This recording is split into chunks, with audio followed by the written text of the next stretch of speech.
Alright, so how to do it. First, before I get into the main crux of this video, which will be about turning off an oil pipeline, I am going to talk about the Coltrane. If you're going to do a Coltrane, try and make sure you have a big Coltrane blockade. You got to find where it's going to be, and you just make sure you have a big flag or a tall tripod or something to sit on, something that the train can notice you from far away, so that they can brake in time. Because if you don't, then they might hit you. I don't know what happened, how they set it up in George Taylor's case, but in the Delta 5 in Everett, they just set up a tripod, and they didn't tell them in advance. They just went and stood in the way with the tripod. Yeah, So how fast those trains go. that's basically what they did. So I'm going to tell you about oil pipelines, though, and emergency shutoff valves. There's a website here. If you Google valve turners size of bolt cutters, I managed to come across this article which showed how I clicked it, and it's how they stopped it from streetroots.org, blah, blah, blah, blah. This thing. I'll share it in the description, the link, and this can probably help. You don't have to be exact. For instance, in that article it mentions a 40-inch bolt cutter. What I did when I made an attempt over in Skagit County, Washington.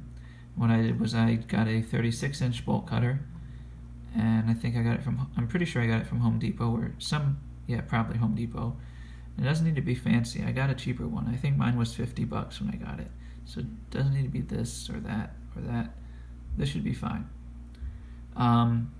Chances are they're going to keep the bolt cutter as evidence, but it's an investment worth making, I think, if it carries the climate movement in the right direction.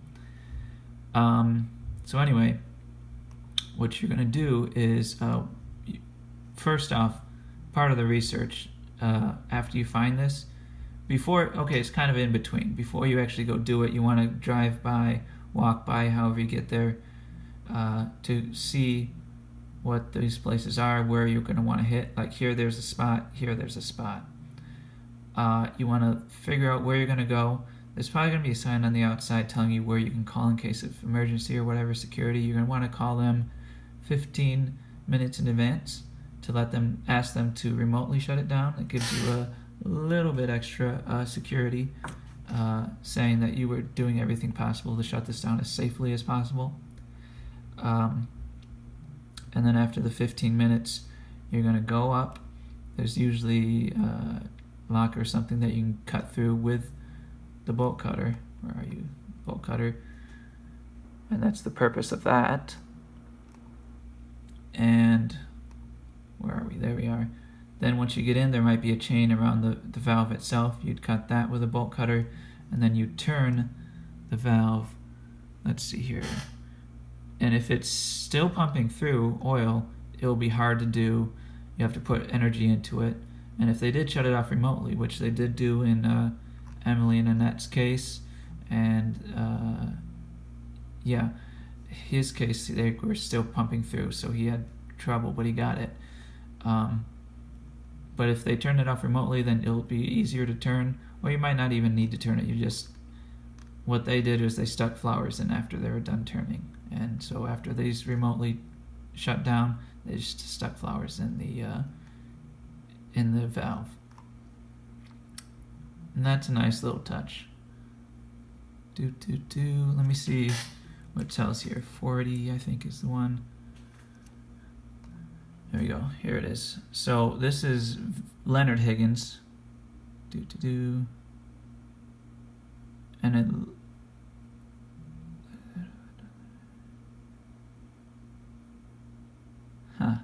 I see.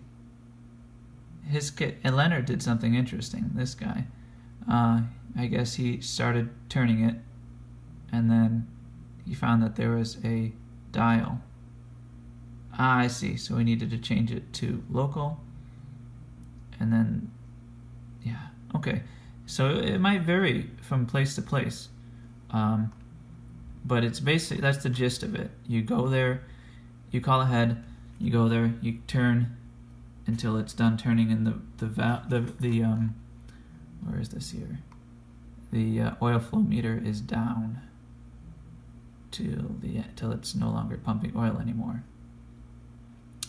In one place, there is a thicker lock.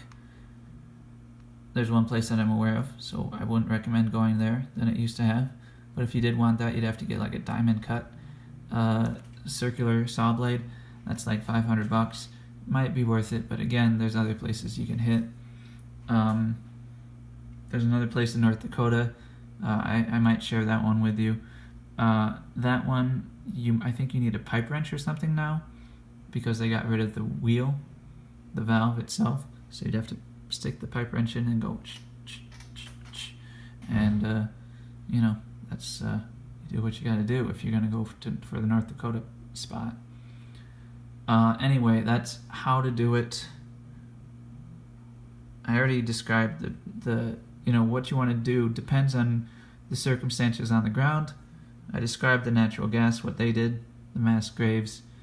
Thanks for listening to these.